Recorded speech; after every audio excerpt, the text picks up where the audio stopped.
नमस्कार दोस्तों। पिछली वीडियोस को देखते हुए बहुत अच्छे कमेंट्स आप लोगों ने किए और उन कमेंट्स से मुझे काफ़ी हिम्मत भी मिली। और भगवान भी कहते हैं हिम्मत बचे मदद बाप। और उस हिम्मत को देखते हुए किसी भाई ने एक कमेंट किया, पूछा कि आप इस बात को तो मानते हैं कि ब्रह्मा ने सृष्टि रची, लेकिन उन साथी से मैं कहना चाहूँगा कि ब्रह्मा चार है, पांचवा भी है जिसको सामने से दिखाया नहीं गया है। वो पांचवा ब्रह्मा ही इन चार ब्रह्माओं को कंट्रोल करता है। तो साथियों, चार ब्रह्मा हैं, तो चार में से किसने रची? आप मंथन करिए। मेरा मंथन इस बारे में बिल्कुल स्पष्ट है और क्लियर है, क्योंकि परमपिता परमात्मा जब पढ़ाई पढ़ा रहे हैं तो समय दे करके पढ़ें, बात को समझें।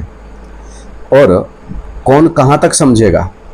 परमपिता परमात्मा को कहो या ज्ञान को कहो, कौन कहाँ तक समझेगा? जिसने जहाँ से जन्म लेना शुरू किया होगा, जिसने 84 जन्म लिए होंगे वो परमपिता परमात्मा को बहुत अच्छे तरीके से समझेगा।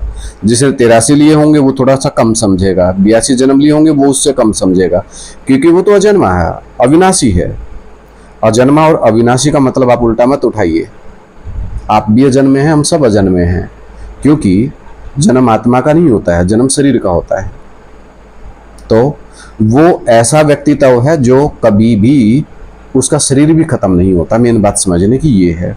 अविनाशी का मतलब, और नाशी, नाश तो शरीर का होता है, अविनाशी जिसके शरीर का विनाश ना हो।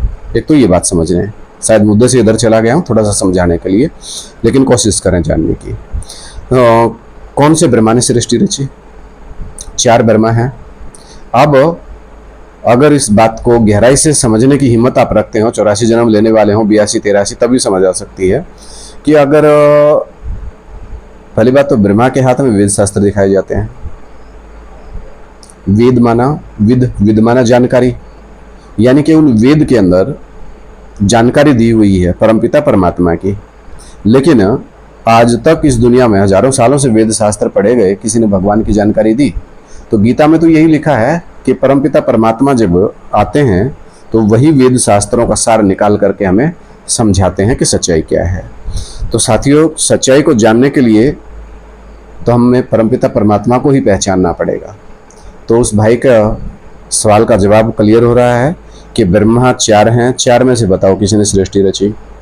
तो यहाँ पे एक मुख्य आंसर सीधा सा ये है कि उन चारों में से एक पांचवा और है, परम ब्रह्म। साकारी रूप में हमारी परम ब्रह्म वो माता है, और निराकारी रूप में हमारा पिता है, यानी कि वो निराकार भी है और साकार भी है। हम सब भी ऐसे ही हैं, निराकार भी हैं और साकार भी हैं, यानी कि हम ज्योति बिंदु आत्मा भी हैं और प्रकृति के 5 तत्वों का पुतला भी हैं। तो आप स्वयं अब जानने की कोशिश करें कि वो परम ब्रह्म कौन है, क्योंकि इस दुनिया के अंदर बहुत बड़े बड़े जो साधु महात्मा हुए हैं वो सब इस बात को मानते हैं। क्या? गुरु ब्रह्मा गुरु विष्णु गुरुर्देवो महेश्वरा, गुरु साक्षात परम ब्रह्म तस्मै श्री गुरुवे नमः। उस परम ब्रह्म को जाने तो सारा राज खुल जाए। तो उस परम ब्रह्म को आप भी जानने का कोशिश करिए, क्योंकि वो आत्मिक रूप में हमारा पिता है। और भगवान ने ज्ञान देते समय में बताया है, पिता होता है निराकारी और माता होती है साकारी।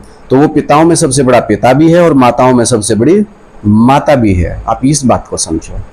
माता पिता बंधु सखा सारे पार्ट वही बजाता है। उससे अच्छा कोई मित्र नहीं, उससे अच्छा कोई दुश्मन भी नहीं। रावण को भी ठोक देता है।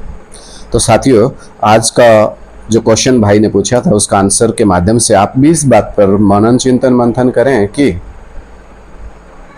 चार ब्रह्माओं में से उनके हाथ में जो दिखाया वो वेद शास्त्र दिखाया, और वेदों को पढ़ करके नई दुनिया की स्थापना नहीं हो सकती।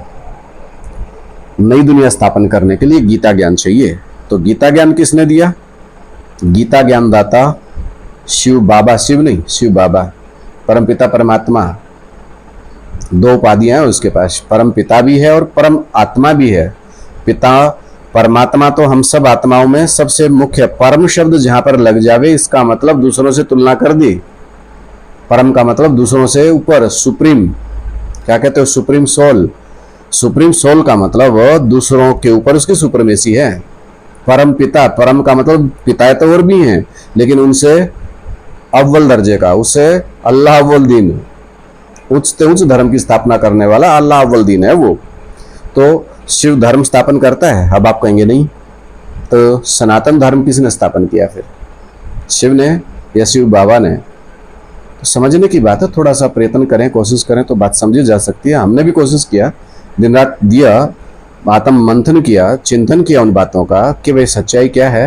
वो तो डमरू बजा करके सबको इकट्ठा करके बैठा है, स्वदेशी भी विदेशी भी। लेकिन बाप बोलते हैं, भगवान बाप आकर के बोलते हैं कि अभी भी जो इतने ढेर सारे इकट्ठे हुए हैं, इसमें से 95% विदेशी हैं, स्वदेशी नहीं है। स्वदेश है भारत, स्वदेश है आत्मिक स्थिति।